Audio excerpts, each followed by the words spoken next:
Jasmine, I'm back again with another video. If you are new to this channel, hey, how are you? Make sure to like this video if you do like it and subscribe to the channel down below. Click that red button. I will love you forever, and it really does help me out as a smaller YouTuber. So without further ado, let's go ahead and get right into today's video about avoidant and secure and anxious attachment styles. OMG, this is all over YouTube, guys. It's one of those newer revelations, not like narcissism, which is pretty much out there, but you know, the different attachment styles really goes deeper into early childhood and how that can affect us in our relationships. Very, very important stuff. This is probably the most important video I've ever made. That's how big it is.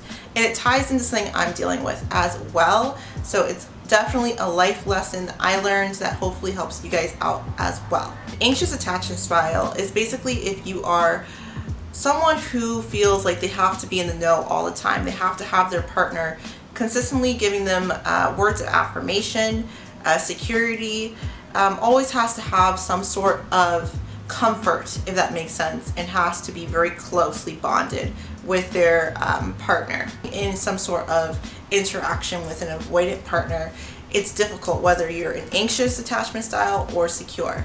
Obviously, it's a lot harder if you're anxious because it's basically the exact polar opposite of anxious attachment style. Avoidant or avoidant dismissive is essentially when they are afraid of their emotions, afraid of connecting with you due to past pain perhaps, or a fear of getting hurt, a fear of somehow having a negative outcome of connecting with you. So when you want to be kind of glued to this person and feeling connected, they will rather pull away because that will feel uncomfortable to them, right? So diving into my experience with an avoidant dismissive partner, let me tell you what, it's definitely something I wouldn't recommend for anybody. I definitely didn't see that he had a dismissive avoidant attachment style at first. One thing I've learned from researching and what was true to me, at least in this relationship, was they're charming, they're sweet, and that's almost raw part of themselves. They let that show at first because they want to be liked, they want to be loved. A misconception I find is that avoidant dismissives don't want to be loved. At the end of the day, they do. Everyone wants love. But he was sweet, he was awesome. I felt so happy connecting with him, and I really fell for those little quirks that were just true to him. These were great. I don't think we ever had one disagreement or one argument. All the conversations were so positive, so happy, and honestly, I felt so good. And there was a day that came up, I'll never forget it, because it blindsided me from nowhere. I was going to FaceTime him. We were having like a sweet conversation, and I was like, babe, can you FaceTime me so I can see you face to face? And I did that. I remember it like it was yesterday. I went into my kitchen, I pulled him up on FaceTime, and his face just looked very anxious and very uptight, like there was something on his mind and bothering him, right? So literally maybe a few minutes before, we were having a good texting conversation back and forth, and then the person I saw in their face was completely different from the impression I got from texting this person, right? It was like two polar opposites. The way I envisioned him being, like this happy-go-lucky person in the text messages we were sending, was not the person I was looking at on FaceTime. He looked sad, he looked upset, like something was troubling him. Not to any conclusions at this point. I'm just like, okay, maybe he's having a bad day. Just have a normal conversation with him about his day, about my day. And then suddenly he gets upset and he hangs up the FaceTime call with me. I kid you guys not. He just suddenly hangs up out of nowhere. I'm blindsided. I'm saying to myself, what did I do? What did something happen to him? So I'm calling him back frantically. I'm trying to text him back.